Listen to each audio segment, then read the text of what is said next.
اللهم صل على نبينا محمد وعلى آله وصحبه أجمعين اللهم لا تزغ قلوبنا بعد إذ هديتنا وهب لنا من لدنك رحمة إنك أنت الوهاب یا اللہ جو کہا جائے سنا جائے عمل کی توفیق عطا فرما حیات الصحابہ میں پیج نمبر حیات الصحابہ میں پیج نمبر 269 پر صحابہ رضی اللہ عنہ کا علمی ولولہ کے باب میں ہے۔ حضرت ابن عباس رضی اللہ عنہما نے فرمایا کہ جب دنیا کے مختلف شہر فتح ہو گئے تو لوگ دنیا کی طرف متوجہ ہو گئے اور میں نے اپنی ساری توجہ حضرت عمر رضی اللہ عنہ سے حدیث اور قرآن لینے کی طرف لگا دی۔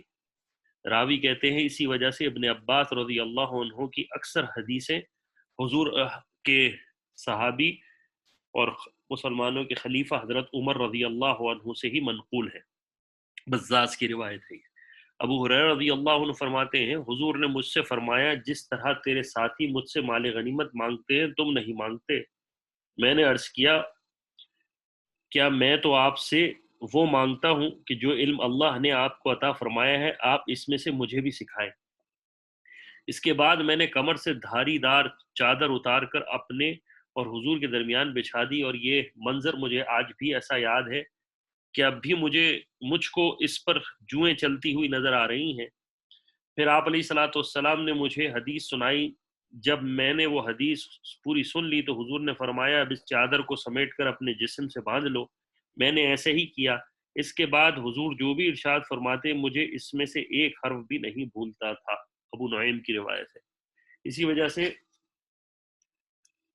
حضرت ابو ہریرہ رضی اللہ عنہ سے بہت زیادہ حدیثیں منقول ہیں۔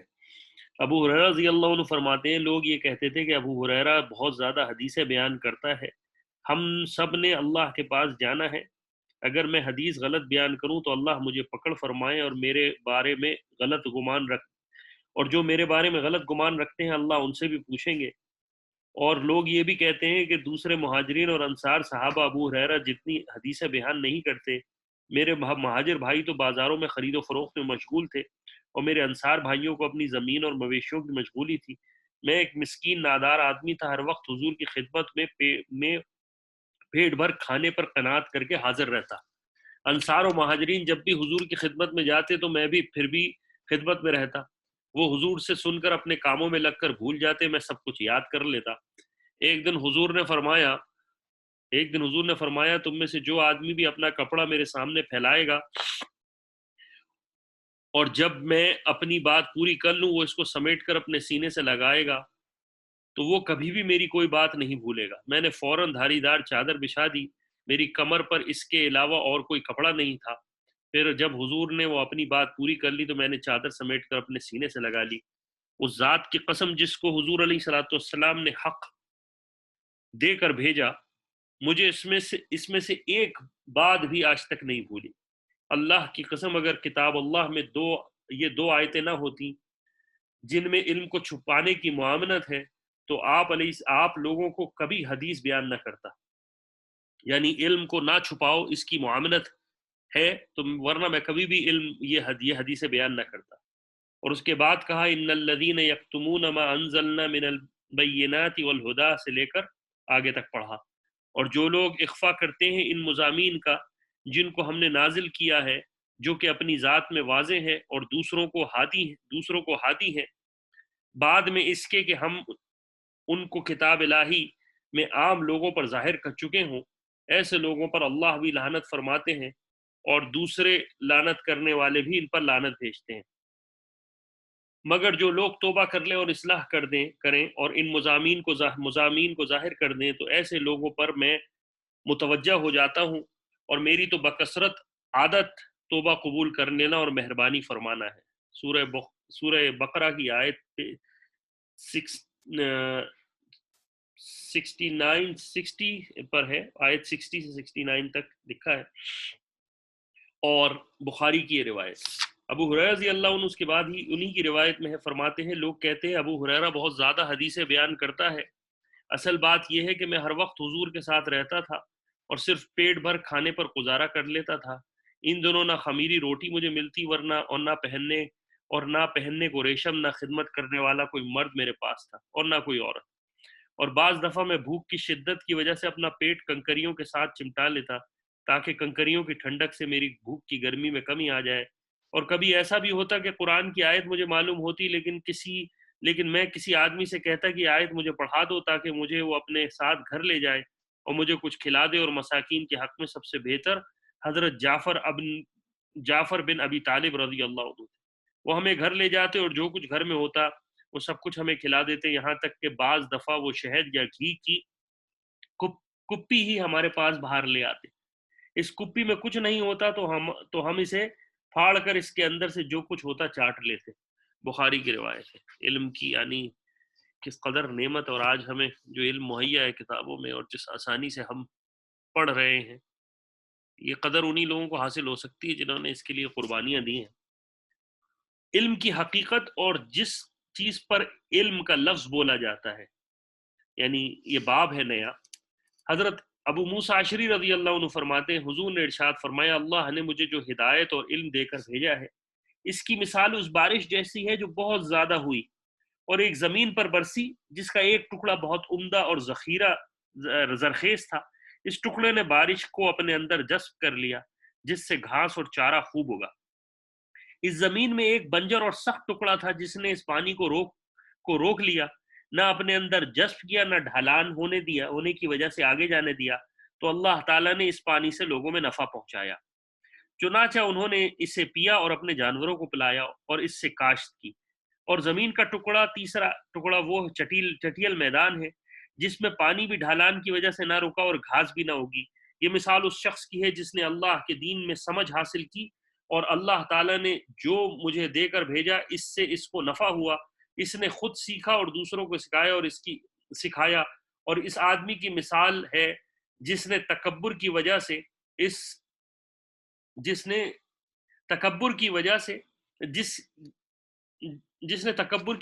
اس علم و ہدایت کی طرف بالکل توجہ نہ کی، اور اللہ کی جو ہدایت دے کر مجھے بھیجا گیا تھا اسے بالکل قبول نہ کیا۔ اسی حدیث کو تھوڑا سا دوبارہ پڑھ لیتا ہوں۔ ابو موسیٰ اشعری رضی اللہ عنہ فرماتے ہیں، حضور نے ارشاد فرمایا، اللہ تعالیٰ نے مجھے ہدایت اور علم دے کے بھیجا۔ اس کی مثال اس بارش جیسی ہے جو بہت زیادہ ہوئی اور ایک زمین پر برسی جس کا ایک ٹکڑا بہت عمدہ اور زرخیز تھا، اور اس ٹکڑے نے بارش کے پانی کو اپنے اندر جذب کر لیا جس سے گھاس اور خوب چارہ ہوگا۔ اس زمین کا ایک بنجر اور سخت ٹکڑا تھا جس نے اس کو روک لیا، نہ اندر جذب کیا اور نہ ڈھالان ہونے کی وجہ سے آگے جانے دیا، تو اللہ تعالیٰ نے اس پانی سے لوگوں کو نفع پہنچایا۔ چنانچہ انہوں نے اس سے پیا اور جانوروں کو پلایا اور اس سے کاشت کی۔